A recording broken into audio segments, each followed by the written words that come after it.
ನಮ್ಮ ದುರ್ಗಾಂಬಿಕಾ ದೇವಸ್ಥಾನ ಧರ್ಮದರ್ಶಿಗಳ ಸಮಿತಿ ಒಪ್ಪಿಗೆ ಕೊಟ್ಟರೆ ಮಾತ್ರ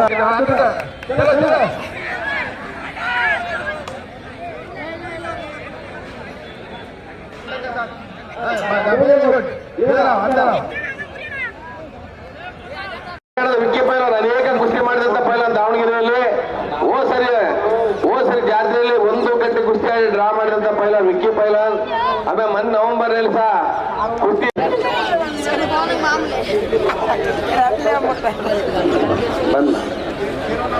ಈಗ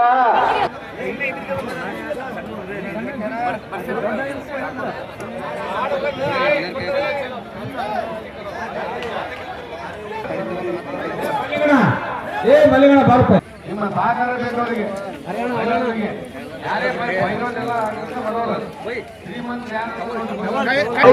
ದಾವಣಗೆರೆ ದುರ್ಗಮ್ಮ ಜಾತ್ರೆಯಲ್ಲಿ ರಾಜ್ಯ ಅಂತಾರಾಷ್ಟ್ರ ಮಟ್ಟದಲ್ಲಿ ಕುಸ್ತಿಯನ್ನ ದಾವಣಗೆರೆ ಜನತೆಗೆ ಕೊಡೋಕ್ಕಾಗಿ ಕಾರ್ಯಕ್ರಮವನ್ನು ಏರ್ಪಡಿಸಿದ್ದೇವೆ. ಈ ಕುಸ್ತಿಗೆ ರಾಷ್ಟ್ರ ಅಂತಾರಾಷ್ಟ್ರ ಮಟ್ಟದಿಂದನೂ ಬಂದಿದ್ದಾರೆ. ನಿನ್ನೆ ಸೌತ್ ಆಫ್ರಿಕಾದಿಂದನೂ ಬಂದಿದ್ರು, ದಾವಣಗೆರೆಯಿಂದನೂ ಇದ್ದಾರೆ, ಮಹಾರಾಷ್ಟ್ರದಿಂದ ಇದ್ದಾರೆ, ಕೊಲ್ಲಾಪುರದಿಂದ ಇದ್ದಾರೆ, ಆಮೇಲೆ ಡೆಲ್ಲಿಯಿಂದ ಇದ್ದಾರೆ, ಹರಿಯಾಣದಿಂದ ಪೈಲವಾನರು ಬಂದಿದ್ದಾರೆ. ಒಂದು ಸುಮಾರು 500 ಕುಸ್ತಿಪಟುಗಳು ಈ ಒಂದು ಕುಸ್ತಿ ಬಂದಿದ್ದಾರೆ. ಅತ್ಯುತ್ತಮವಾಗಿ ಕುಸ್ತಿನ ನಿನ್ನೆ ಸೌತ್ ಆಫ್ರಿಕಾ ಕುಸ್ತಿ ಜೊತೆಗೆ ವಿಕ್ಕಿ ಅಂತೇಳಿ ಡೆಲ್ಲಿ ಹುಡುಗ ವಿಜೇತನಾದ ಈ ಕುಸ್ತಿಯಲ್ಲಿ. ಆ ಕುಸ್ತಿಗೆ 75,000 ರೂಪಾಯಿ ಬಹುಮಾನವನ್ನು ಘೋಷಣೆ ಮಾಡಿದ್ರು ಕಮಿಟಿಯವರು.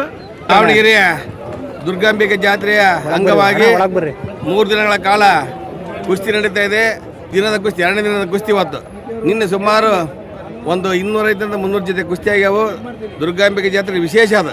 ಯಾಕಂದ್ರೆ ಕುಸ್ತಿ ಅಂದರೆ ದುರ್ಗಾಂಬಿಕೆ ಜಾತ್ರೆಯಲ್ಲಿ ಭಾಳ ವಿಶೇಷವಾಗಿರ್ತದೆ ಜಾತ್ರೆ ಕುಸ್ತಿ. ಹಾಗಾಗಿ ಕಮಿಟಿ ಭಾಳ ಸಪೋರ್ಟ್ ಮಾಡ್ಕೊಂತ ಬರ್ತಿದ್ದಾರೆ. ನಿನ್ನೆ ಹರಿಯಾಣದಿಂದ ಬಂದಂಥ ಲಕ್ಕಿ ಕೊಹ್ಲಿ ಜಯ ಗಳಿಸಿದ್ದಾರೆ, ದೀಪಂ ಜಯ ಗಳಿಸಿದ್ದಾರೆ. ಇನ್ನು ಅನೇಕ ಒಳ್ಳೊಳ್ಳೆ ಪೈಲನರು ಬಂದಿದ್ದಾರೆ. ಶಿವ ಮಹಾರಾಷ್ಟ್ರ ಅಂತ ಬಂದಿದ್ದಾರೆ, ಅವರು ಇಡೀ ಇಂಡಿಯಾದ ಪೈಲನ್ ಅವರು. ಅದೇ ರೀತಿ ಮಿರ್ಜಾಯರ್ ಬಂದಾರೆ, ಜಲಾಲ್ ಬಂದ್ದಾರೆ. ಅದೇ ರೀತಿ ಸೌತ್ ಅಫ್ರಿಕಾದ ಪೈಲನರು ಬಂದ್ದಾರೆ. रोहतक में मेरा गांव सापला और ये मेरे गुरुजी जोगेंद्र पहलवान जी. मैं पहली बार आया हूँ. बहुत अच्छा लगा जी. सब लोगों का प्यार सब.